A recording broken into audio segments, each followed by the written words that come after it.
Queridos hermanos y hermanas, este domingo termina el tiempo de Adviento y Navidad, en el que hemos reflexionado y celebrado sobre los misterios del amor de Dios, que se ha hecho como nosotros, hombre como nosotros, para nuestra salvación.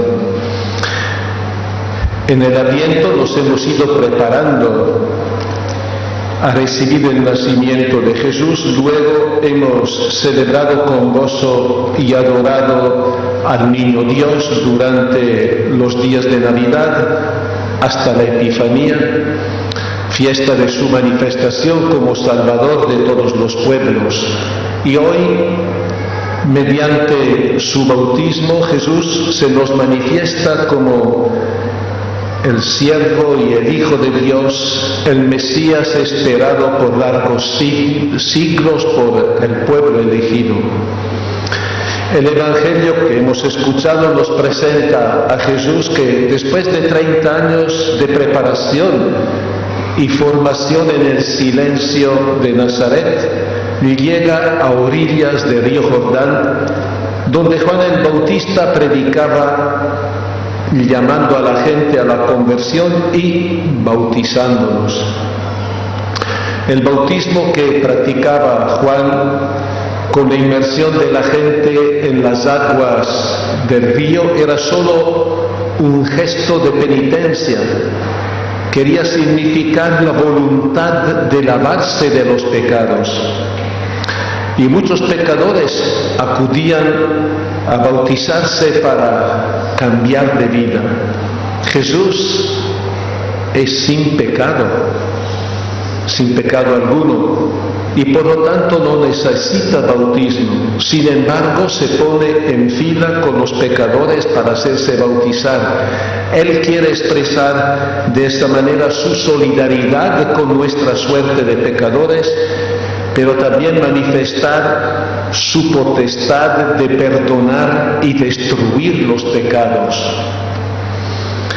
La gente se pregunta si Juan fuera el Mesías esperado, pero él reconoce que no lo es y que solo es su precursor del Mesías, con la tarea de preparar el camino al Salvador. Yo los he bautizado a ustedes con agua, pero detrás de mí vendrá el que es más poderoso. Él los bautizará con Espíritu Santo. Y justo al momento de salir del agua, cuando Jesús sale del agua, vio que los cielos se abrían y que el Espíritu Santo descendía sobre él como paloma. Se abren los cielos. Los cielos representan el lugar de la morada de Dios, que por el pecado original estaba cerrado al ser humano y no había posibilidad alguna de relación con Dios. En este momento los cielos se rasgan y en Cristo se reinstaura nuestra comunicación con Él. Ya podemos hablar con Dios y se nos abren las puertas de la esperanza gozosa de ser partícipes de la misma vida de Dios. El Espíritu Santo descendía sobre él como una paloma. El espíritu de la nueva creación que desciende sobre Jesús, el primogénito, y nos ayuda a reconocer su identidad de siervo de Dios. Y en cuanto tal es llamado a cumplir la misión, Jesús tenía esa misión de hacer presente a Dios, de hacerlo cercano en nuestra vida y en nuestra historia, en la vida y la historia de los que creemos en Él, que lo seguimos y que hacernos partícipes de este bautismo del Espíritu Santo. Jesús es la esperanza firme y la vida de la nueva humanidad que nos hace este gran don. A partir de ese momento el bautismo de penitencia se vuelve el sacramento que libera del pecado y de toda clase de esclavitudes y que nos abre la vida de comunión con Dios. Luego se oye una voz del cielo: tú eres mi Hijo querido, en ti tengo puesta mi predilección. Jesús es reconocido por Dios no solo como siervo, sino como el Hijo muy querido, en el que el mismo Padre ha puesto todo su amor. Jesús es el hombre nuevo en el que podemos también nosotros renovarnos, todos los seres humanos. El primero de una multitud de hermanos que por él tiene acceso a la vida nueva. Y este Espíritu Santo que desciende sobre Jesús en el bautismo lo habilita para la misión pública, una misión llevada en solidaridad con nuestra condición humana y en fidelidad a Dios Padre. Estos dos puntos firmes, solidaridad con nosotros y fidelidad a Dios, marcarán toda su actuación y toda su predicación hasta la muerte en cruz. En los Hechos de los Apóstoles escuchamos una descripción de la misión de Jesús resumida en pocas pero magistrales palabras de San Pedro. El apóstol Pedro que dice: Él, Jesús, pasó haciendo el bien y sanando a todos los que habían caído en poder del demonio. Jesús, que pasó toda su vida pública caminando por ciudades, pueblos y aldeas de Israel, sembrando el bien en abundancia. Toda persona que se cruzó en su camino, enfermos de toda clase, endemoniados, pecadores y hasta sus propios perseguidores, todos fueron sanados, perdonados y salvados. Y las primeras comunidades cristianas vieron en ese gesto de Jesús como el nuevo Moisés que inaugura el nuevo Éxodo, la nueva y definitiva liberación, llevando a cumplimiento el proyecto divino de salvación. Los primeros cristianos entendieron y practicaron el bautismo como el primer signo o sacramento de la iniciación cristiana y nos han dejado su testimonio a todas las generaciones que hemos seguido hasta el día de hoy. También nosotros, todos los que estamos aquí esta mañana, hemos recibido el bautismo. Por ese don hemos sido liberados de la esclavitud del pecado y regenerados a la vida nueva de Dios. Por eso y con razón podemos afirmar que el bautismo nos hace hijo de Dios, nos hace hermanos de Jesús y en Jesús entonces hermanos entre todos nosotros, miembros del pueblo de Dios que es la Iglesia y partícipes de la misma misión de Jesús, de anunciar el Evangelio, el reino de Dios.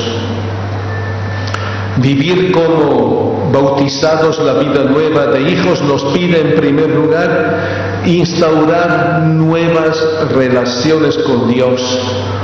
Tenemos que tener un trato de filiación, de hijos con Él, por lo tanto relaciones de amor. Él que nos hace vencer entonces el temor ante Dios. Jesucristo nos llama a creer en Dios a través de su amor y no con amenazamientos ni con amenazas de castigo. No hay campo para tener miedo a Dios. Él respeta nuestra libertad, no nos obliga, ni mucho menos ejerce violencia y presiones para que le sigamos, porque Jesús cree en la fuerza del amor que Él derrama con generosidad en cada momento de nuestra existencia.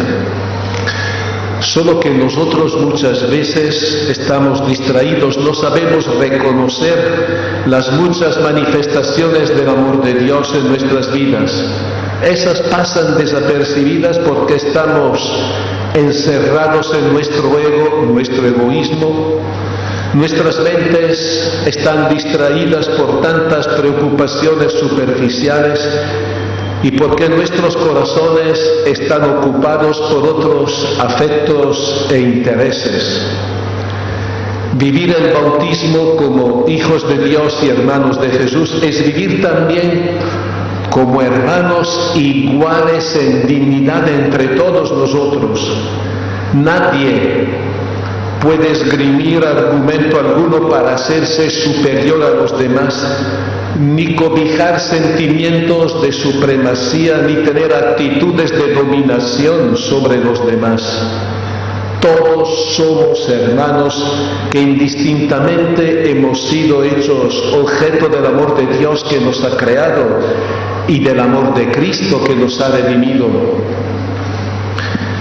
Vivir el bautismo nos compromete también a dar testimonio de nuestra fe, siguiendo los pasos de Jesús, comprometiéndonos con la liberación de las cadenas del mal y del pecado, el pecado personal, pero también el pecado social, luchar por la justicia y hacer el bien, particularmente siendo solidarios con los pobres y los excluidos. Y desde esta óptica de compromiso bautismal, dos hechos de esta semana merecen una reflexión. Uno es a nivel nacional y el otro internacional. En nuestro país, la administración de la justicia ha perdido toda credibilidad porque no ofrece ninguna garantía de imparcialidad ni de apego a la verdad y a la ley, además de estar sometida a toda clase de presiones e intereses ajenos a su misión. Por eso se está proponiendo una medida radical para cambiar la justicia.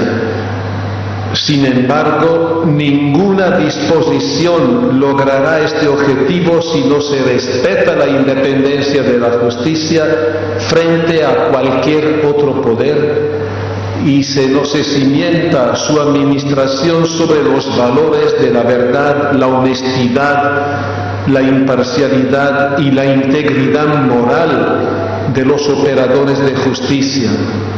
No es suficiente cambiar las estructuras, tienen que cambiar las personas, convertirse interiormente, mente y corazón, poniendo al centro de su actuar las normas éticas y morales.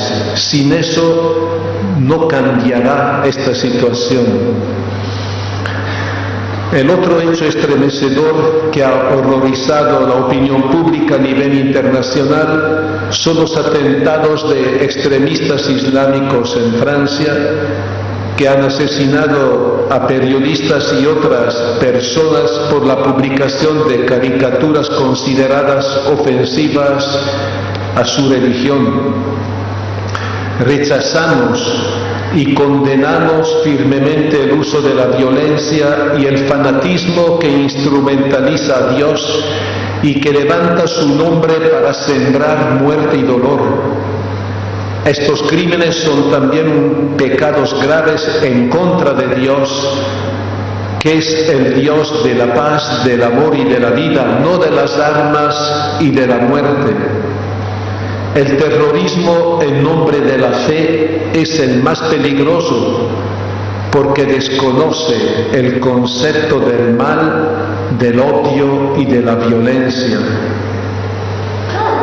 Sin embargo, este hecho es también un serio llamado de atención a la cultura occidental secularizada. Secularizada significa que ya no cree mucho en Dios o que por lo menos lo ha arrinconado, que solo reconoce la razón y lo que está comprobado por la razón a través de los instrumentos de la ciencia positiva y de la técnica.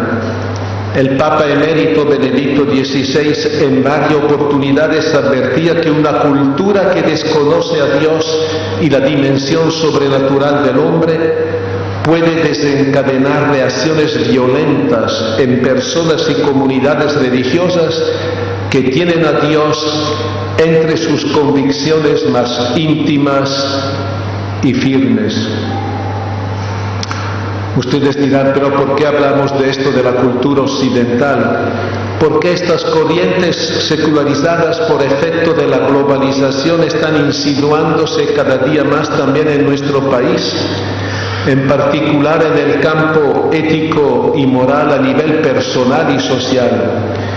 Este hecho se nota claramente cuando en el quehacer público se acepta como normal la satisfacción de los apetitos e intereses personales y de grupo, cuando se encubre o se acepta impunemente la corrupción, cuando es común recurrir a la violencia o al engaño para imponer su pensamiento e instrumentalizar a la justicia, o cuando la mentira se vuelve una práctica usual a nivel privado y público.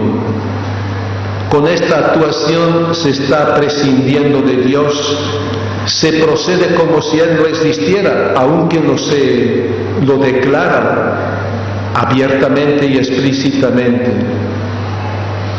Nos hacemos los árbitros incuestionables de nuestras propias vidas, desconociendo que Dios está por encima de nosotros y que guía nuestra existencia e historia, y que por tanto nos debemos en todo a Dios.